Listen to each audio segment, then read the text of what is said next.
Si la valeur la plus essentielle dans ta vie, c'est la liberté, es-tu sûr d'être encore guidé par cette liberté ou est-ce la peur de perdre cette liberté qui te motive aujourd'hui? Tu vois, moi je suis réellement une vraie passionnée de liberté. La liberté est la seule chose qui m'inspire réellement, une véritable liberté. Et dans le mot liberté, tu peux introduire aussi autonomie, indépendance, bref, tout ce qui va me permettre d'être entièrement libre et d'explorer ce qui me tente. Okay?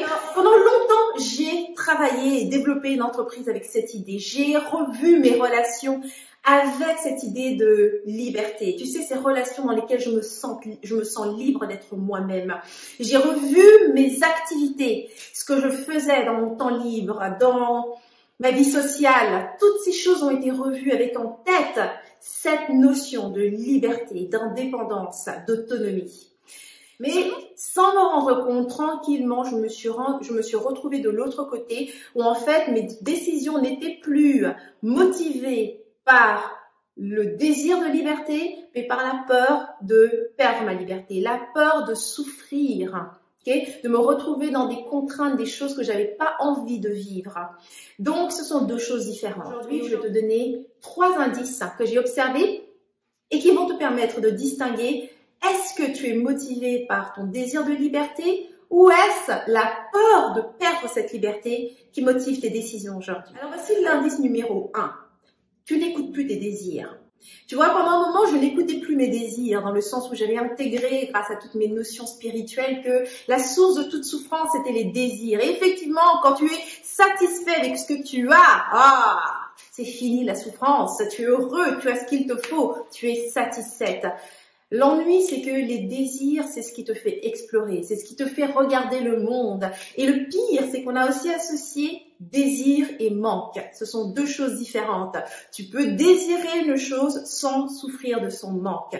Par exemple, j'ai un désir de liberté, mais je n'ai aucun manque de liberté. J'ai un désir d'amour, mais je n'ai pas le manque d'amour. Donc, je peux désirer plus que ce que j'ai. C'est l'indice numéro 2. C'est que tu t'ennuies. Parce que sans les désirs, c'est ce qui donne une direction. C'est ce qui te dit, je veux aller dans cette direction parce que je veux apprendre ce truc. Okay? Ou bien, je veux obtenir ce truc. Je veux traverser ce truc parce que de l'autre côté, il y a ce truc que j'ai envie.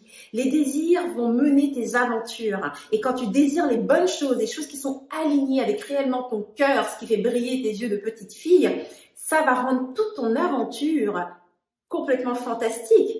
Et finalement, la troisième chose, le troisième indice qui te dit que ouais, ma chérie, il est temps de revoir ce qui te motive réellement. Est-ce la peur de perdre cette liberté ou est-ce réellement la liberté? Eh bien, c'est que tu arrives à faire de moins en moins de choses. Et ce qui est encore plus important, c'est de comprendre que si tu n'es pas en train de grandir, tu es automatiquement en train de mourir parce que l'immobilisme n'existe pas dans la vie. Il n'y a rien qui reste dans l'état dans lequel il est sans se dégrader ou grandir. Regarde autour de toi, regarde la nature.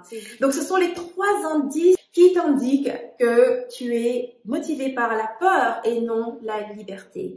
À présent, j'aimerais savoir, toi, dans les commentaires, dis-moi, lequel de ces 3 indices a résonné pour toi? Lequel t'a fait dire, ah, peut-être?